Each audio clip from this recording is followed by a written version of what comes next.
To see teleconference among 10 ASEAN leaders is not easy to see this scene. It must be quite chaotic to arrange this. Can you tell us what's behind the scene? Well, in terms of the arrangement, well, it's the first time. It's kind of innovative in terms of multilateral meeting technology. So it's the first time that the 10 ASEAN leaders had this kind of meeting on video conference, as well as with the plus 3 countries. But of course, as a sign of the times, it's necessary for this situation now. Yeah. So, Natapanu, what do you think of criticisms that ASEAN moved too slowly in response to the crisis? Why did they have to wait until the ASEAN summit before they sit down and talk about concerted and coordinated efforts to deal with this problem?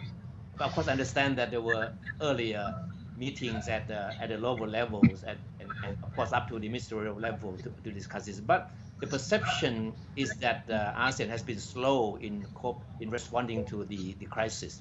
Is that fair? I mean, this kind of criticism.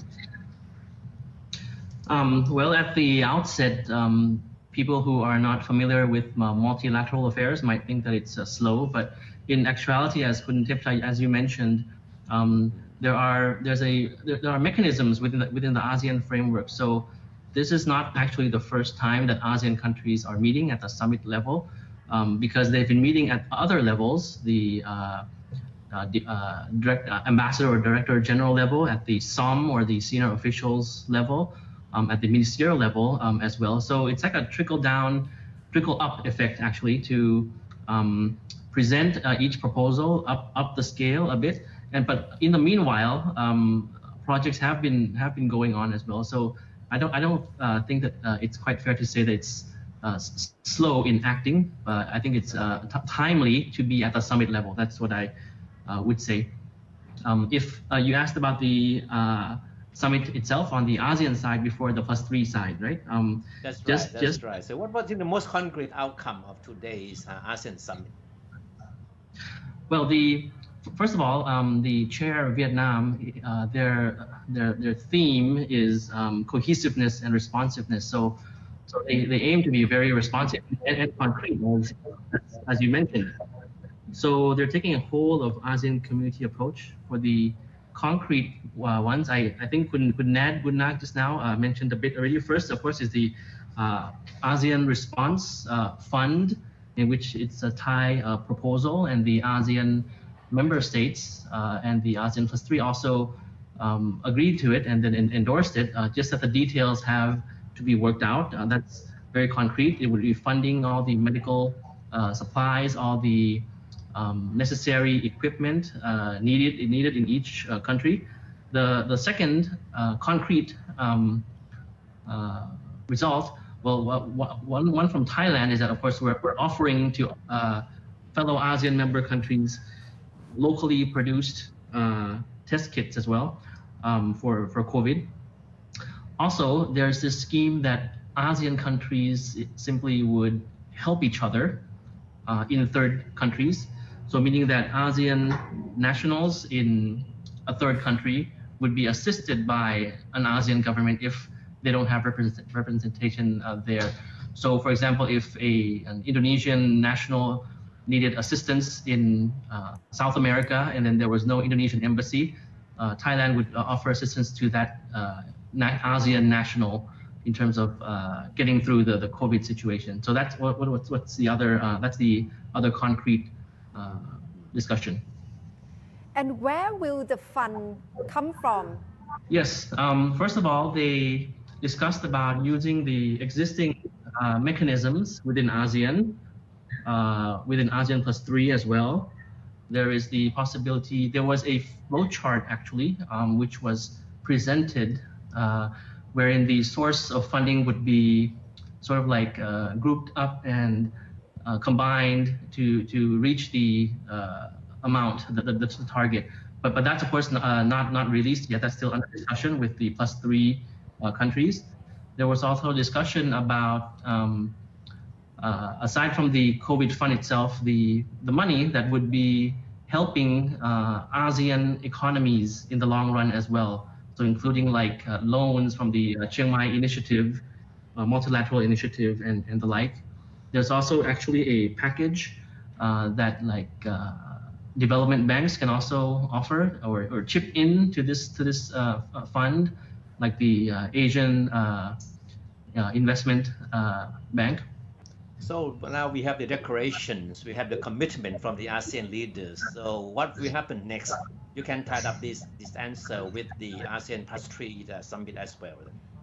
Yes, so on the way down, after an ASEAN summit, after a declaration, there are groups that care of the deliverables. What would be the deliverables for this for each summit, for the regular summit or a special summit like today? So the different agencies would be discussing in detail on the implementation of the things committed by the leaders. Because when it's a summit level, it's a political commitment level. So ASEAN countries can't get away from that. The officials have to implement it. There were actually also like other proposals by the +3 countries, like reviving the ASEAN Plus Health Ministers framework, as well as the emergency rice reserve framework, because +3 countries focused on not only the immediate issue of solving COVID, but also the long-term economic needs, the flow of goods and supplies, the distribution of goods, the continuity of the economy, air connectivity, and food security as well. So if it's food security, of course, every industry is affected by COVID, even the agricultural industry, because it affects everybody. So in terms of food security, that was one concern. What's the atmosphere in the meeting, Kun Natapanu? Because normally we know that ASEAN, during the meeting, they tend to have clear guideline, clear procedure, but this one is special summit meeting. What's the difference? ASEAN protocol for summit was followed, just that it was through teleconference. So it was not an informal retreat type of meeting, but it was the regular type of summit. There was the presence, of course, of all the 10 ASEAN leaders, and then when we had the +3, all the 3 leaders of +3, there was also the presence of course, as Secretariat, the ASEAN Secretariat as well. And I think the atmosphere was very conducive to discussing an important issue like this. It's an urgent issue, and it's about time that we had the leaders level meet on this. It would be impossible without video conferencing, of course. Yes, and you see, I think we have on screen now the images there. Each person had their turn in making intervention, each leader. And Vietnam, as chair, conducted the meeting very well. It was a good exchange, and the declaration came out in a timely manner for both the morning and the afternoon sessions. Did China make any specific offer to help with ASEAN countries' efforts in dealing with the crisis? Yes, well, China focused on the keeping with the economic sustainability, I would say. Economic and trade sustainability, keeping with the upflow of transport, of supplies, of goods, without compromising the control of the outbreak. They also discussed about tariffs, about trade as well, which should not be affecting the outbreak and food security. And China, when you ask this, China, of course, they have the Asian Investment Bank, AIIB. They would be welcoming discussions for further perhaps the use of the AIIB recovery facility as well, which has funding. But of course, this still has to be discussed in due course. So as you mentioned about the funding, there are many sources of funding, existing mechanisms for new mechanisms as well, and that has to be discussed further. So that's one from China in terms of what you asked. So what will be the next move after the discussion today, after the summit today, Kun Natapanu, what will happen in terms of action? Yes, well, as mentioned, after an ASEAN summit, all deliverables are taken into account in terms of how to implement it. So trickling it down, the ministerial, the SOM level will be working into detail the action plans on what exactly to do. This is when it's a summit level, it's more of political commitment. So after this, there will be certain meetings to further work out the implementation stage of everything discussed. The Prime Minister, Kun Prayut, mentioned in his address that about the need for the role of the ASEAN Secretary-General to be strengthened, because ASEAN Secretary-General also has a role as a coordinator for humanitarian assistance as well. Are we saying that the role of the ASEAN Secretary-General under the present circumstances in the midst of this crisis leaves much to be desired?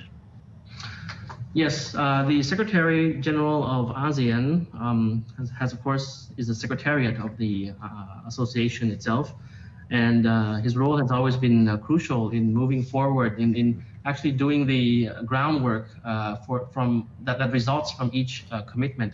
So yes, as you mentioned, in the Prime Minister's address at the beginning of the meeting, he talked about upstream issues, midstream and downstream issues in terms of COVID.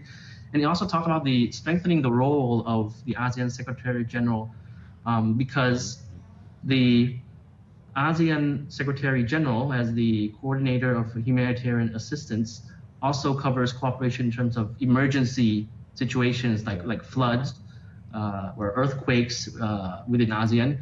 You know that there's frameworks under ASEAN, the AHA, the ASEAN Humanitarian Assistance Center. So strengthening the role of the Secretary-General would actually increase the collective response to future emergencies. Other frameworks come from AHA, ASEAN Humanitarian Assistance Center, AHA. There's also, if you recall, the ASEAN Center for Military Medicine, which was launched in Thailand last year when we were chair of ASEAN. So a more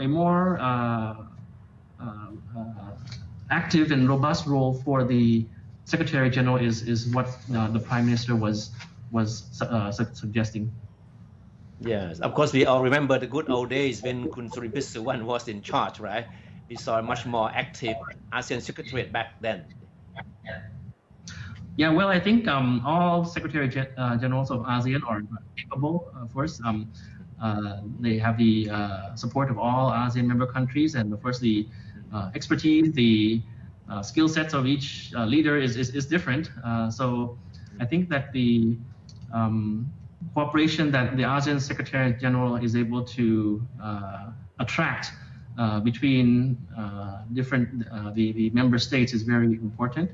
Not only at the leaders level, but importantly at the lower levels as well, the SOM level, the ministerial level, even the working level. So that's the test of the ASEAN Secretary-General to maintain the cohesiveness of ASEAN people working on ASEAN at all levels, not only leaders level. Yeah. And whose leader has the loudest voice this time in the teleconference? A loudest voice in the room.